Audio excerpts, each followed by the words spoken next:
ದಿನಗಳ ಒಳಗಾಗಿ ಮಾಹಿತಿ ಕಾಯ್ದೆ ಅಡಿಯ ಪ್ರಕಾರ 30 ದಿನದೊಳಗೆ ನಮಗೆ ಮಾಹಿತಿ ನೀಡಬೇಕಾಗಿತ್ತು. ಇದರ ಬಗ್ಗೆ ಹೋದ ತಿಂಗಳು 20 ದಿವಸಗಳ ಹಿಂದುಗಡೆ ಇದಕ್ಕೆ ಮೇಲಾಧಿಕಾರಿಗಳಾದಂಥ ತಾಲೂಕ್ ಪಂಚಾಯತ್ ಇಒ ಅಂದರೆ ಆಳಂದ ಅಭಿಯಂತರು ಇವರು ಕೂಡ ಒಂದು ಮೇಲ್ಮನವಿ ಸಲ್ಲಿಸಿದ್ವಿ. ಜಿಡ್ಗಾ ಗ್ರಾಮ ಪಂಚಾಯತ್ ಅಭಿವೃದ್ಧಿ ಅಧಿಕಾರಿಗಳು ಮಾಹಿತಿ ನೀಡಿರೋದು ದಯಮಾಡಿ ಅವ್ರ ಮೇಲೆ ಕಾನೂನು ಕ್ರಮ ಜರುಗಿಸಬೇಕು, ಮಾಹಿತಿ ನೀಡಲಿಕ್ಕೆ ಆದೇಶ ಮಾಡಬೇಕಂತೇಳಿ. ಈಗ 3 ತಿಂಗಳಾದರೂ ಕೂಡ ಯಾವುದೇ ಮಾಹಿತಿ ನೀಡಿರಲ್ಲ ಅಂದ್ರೆ ಸತ್ಯ ನಿಜಾಂಶ ಏನಂದರೆ ಅವ್ಯವಹಾರ ಆಗಿದ್ದು ನಿಜಾಂಶ ಅಂತೇಳಿ ಕಂಡು ಬರ್ತಾ ಇದೆ. ಯಾಕಂದರೆ ಸರಿಯಾದ ಕಾಮಗಾರಿ ಸರಿಯಾದ ಅನುದಾನ ಬಳಕೆ ಆದರೆ ಅವ್ನು ಮಾಹಿತಿ ನೀಡಬೇಕಾಗಿತ್ತು.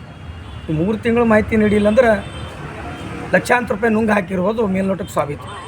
ಹಾಗಾಗಿ ಇವತ್ತು ನಾವು ಮಾನ್ಯ ಮುಖ್ಯ ಕಾರ್ಯನಿರ್ವಹಣಾಧಿಕಾರಿಗಳಿಗೆ ಮನವಿ ಸಲ್ಲಿಸಿದ್ದೀವಿ. ಈ ರಾಮದಾಸ್ ಪಿ ಡಿ ಅವರನ್ನು ಸೇವೆಯಿಂದ ಅಮಾನತದಲ್ಲಿಟ್ಟು ಶೀಘ್ರವೇ ಉನ್ನತವಾದಂಥ ಒಂದು ತನಿಖೆ ಮಾಡಬೇಕು. ತಾವು ಏನಾದರೂ ಗ್ರಾಮ ಪಂಚಾಯತ್ಗೆ ಭೇಟಿ ಕೊಟ್ಟು ಗ್ರಾಮಕ್ಕೆ ಭೇಟಿ ಕೊಟ್ಟರೆ ನಿಜವಾದ ಸತ್ಯಾಂಶ ಬಯಲಿಗೆ ಬರ್ತದೆ. ಈ ನಿಟ್ಟಿನಲ್ಲಿ ಮುಖ್ಯ ಕಾರ್ಯನಿರ್ವಹಣಾಧಿಕಾರಿಗಳು ಗಂಭೀರವಾದಂಥ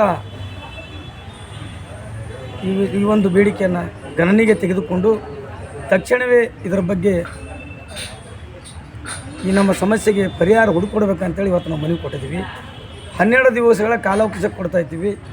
12 ದಿವಸದ ಒಳಗೆ ತಾವು ಪಿಡಿಒ ಮೇಲೆ ಕ್ರಮ ಕೈಗೊಳ್ಳದಿದ್ದಲ್ಲಿ ನಾವು ಮುಂದಿನ ಧರಣಿ ಸತ್ಯಾಗ್ರಹ ತಮ್ಮ ಕಚೇರಿ ಎದುರು ಹೂಡಬೇಕು ಅಂತೇಳಿ ಸಂದರ್ಭ ಹೇಳಕ್ಕೆ ಬಯಸ್ತಾ ಇದ್ದೀನಿ. ಜೈ ಹಿಂದ್ ಜೈ ಕನ್ನಡ.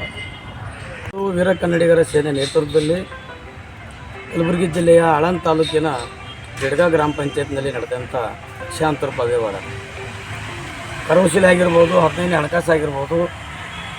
ನಮಗೆ ಬಂದ ಮಾಹಿತಿ ಪ್ರಕಾರ ದಿನಾಂಕ 9/9/2024 ಮಾಹಿತಿ ಕಾಯ್ದೆ ಅಡಿಯಲ್ಲಿ ಅಲ್ಲಿನ ಗ್ರಾಮ ಪಂಚಾಯತ್ ಅಭಿವೃದ್ಧಿ ಅಧಿಕಾರಿಗಳಾದ ರಾಮದಾಸ್ ಅವರಿಗೆ ಮತ್ತು ಅಧ್ಯಕ್ಷರಿಗೆ ಮಾಹಿತಿ ಕಾಯ್ದೆ ಅಡಿಯಲ್ಲಿ ಕೆಲವೊಂದು ವಿವರಗಳನ್ನು ಕೆಲವೊಂದು ಕಾಮಗಾರಿಗಳ ಬಗ್ಗೆ ಮಾಹಿತಿ ಕೇಳಲಾಗಿದೆ.